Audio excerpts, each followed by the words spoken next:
రాజకీయాలు ఒకప్పటి మాదిరిగా లేవు. నేతల మధ్య సంబంధాలు కూడా చెప్పుకునే స్థాయిలో లేవు. హద్దులు చెరిపి వేసుకుంటున్నారు నాయకులు. ముతక భాషను వాడుక భాషగా మార్చుకుంటున్నారు. ఒకరి కూడా మరొకరికి గిట్టనంత స్థాయికి దిగజారారు. పరస్పరం గౌరవించుకోవడం లేదు. కక్షలు పెంచుకుంటున్నారు. తొడగొట్టి సవాళ్లు విసురుకుంటున్నారు.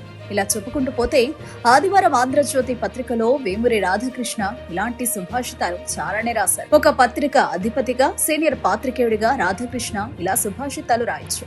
రాసే అధికారం కూడా ఆయనకుంది. కానీ ఒక వేలుతో ఒకరిని చూపిస్తే మిగతా 4 వేళ్లు మనల్ని చూపిస్తాయని ఇంగితాన్ని రాధాకృష్ణ మర్చిపోయినట్టున్నారు.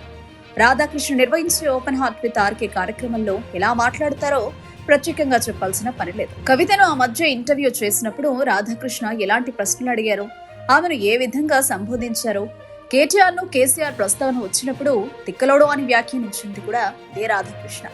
అక్కడి దాకా ఎందుకు, సాక్షి మీడియా ప్రస్తావన వస్తే రాధాకృష్ణ తన పత్రికలో నీలి మీడియా అని రాస్తారు కదా, వైసీపీ పార్టీ కార్యకర్తలను హంతకుల్ని సంబోధిస్తారు కదా, అప్పుడు ఈ నీతి వ్యాఖ్యలు రాధాకృష్ణకు గుర్తుకురావా?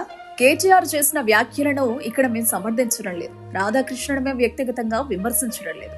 కొత్త పలుకు సంపాదకీయాల్లో రాధాకృష్ణ అలా రాయడం వల్లే ఇలా ప్రశ్నించాల్సి వస్తుంది.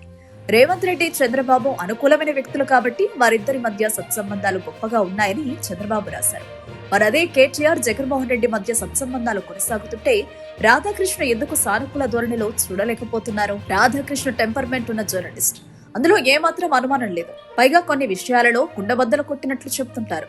ఈ స్థాయిలో నిష్పక్షపాతం ప్రదర్శించే జర్నలిస్టు ఇటీవల కాలంలో లేరు. కానీ కొన్ని విషయాలలో మాత్రం రాధాకృష్ణతో విభేదించాల్సి వస్తుంది. ఎందుకంటే వాస్తవం ఒకటైతే ఆయన చెప్పేది మరొకటి.